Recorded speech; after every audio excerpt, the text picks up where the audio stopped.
Okay, so question 4 of the OCR A Further Mechanics paper 2019. It's a circular motion question, but it's one of these where we have to digest the information, and it takes a little while to kind of set up the diagram, but the diagram is really important. First of all, we've got a right circular cone. The fact that the right, by the way, it means that it's not a cone going at an angle like that. It means it's at a right angle here. So that's all that means, and it's of height 4 and base 3, so we can actually easily work out what that angle is. Base radius 3, height 4, so we can say that tan alpha is 3/4, and that gives us that sine alpha is equal to 3/5, and cos alpha is equal to 4/5. Okay, so we've got that set up.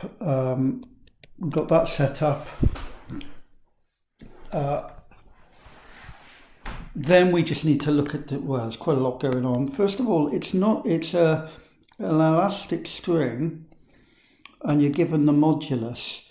And what's happening is we've got a string. Let's change the colour for the string. We've got a string that's basically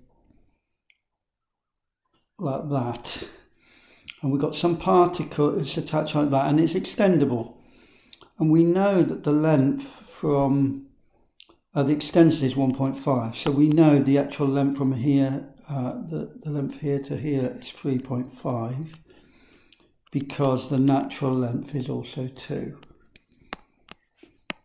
Okay, that means that this length here can easily work out as 2.1 just by ratios, or just saying that length there is equal to 3.5 sine theta, so that's equal to 2.1, because sine alpha is equal to 3/5, so that's 2.1. But anyway, the first part, let's go on with the question now. We should kind of, now we've got the situation, it should be okay.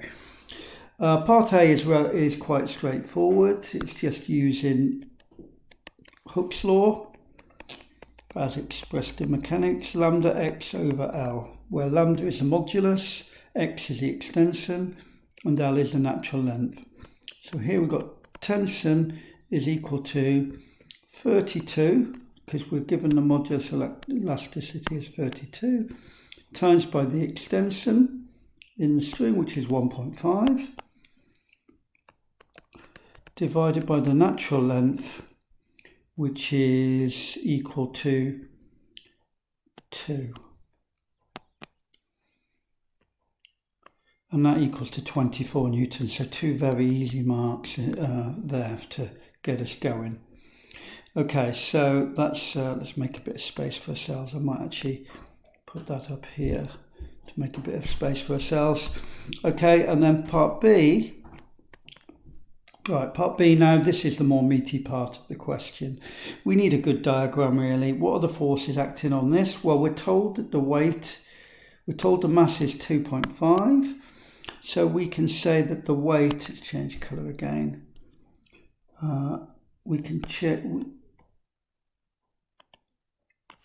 say the weight is equal to 2.5 G. And there's going to be a reaction force, and the reaction force is going to be at right angles to the surface. So that's our reaction force there. And obviously we've got the tension, which we know is equal to 24 newtons from the first part of the question. Right, so those are the forces acting on the particle. I'm going to mark in a few angles, and I'll just mark them in terms of the angle alpha that we know. Okay, so let's get going with that. Maybe change colour back, or maybe even change colour again to green. Okay, so let's just mark in some angles. That angle there by alternate is obviously alpha.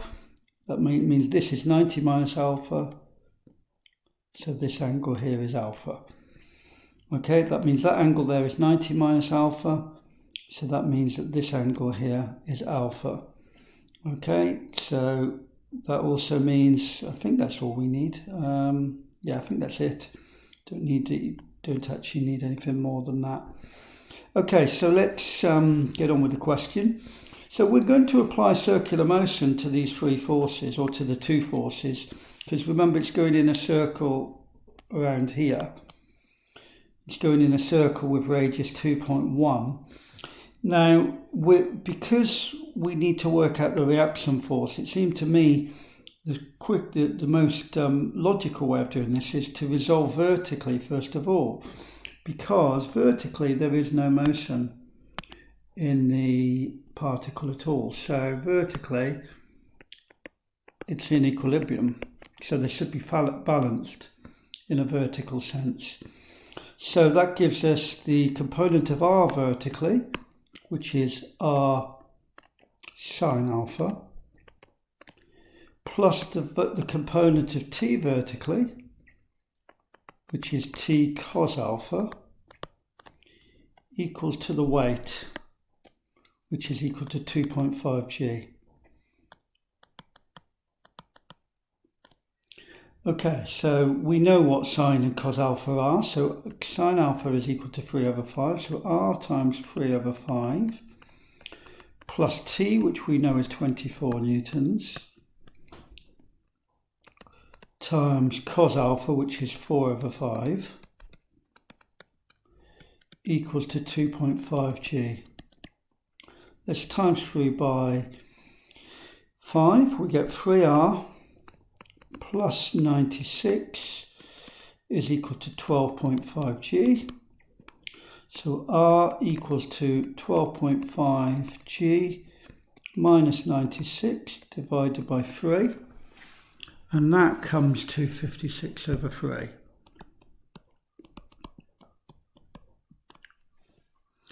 Okay, and then the next thing to do is to apply F equals ma towards the centre.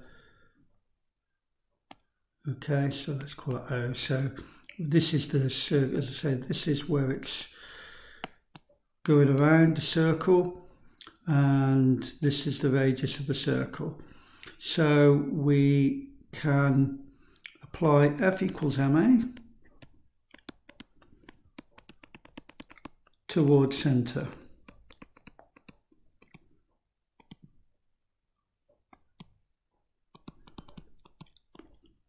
Zero.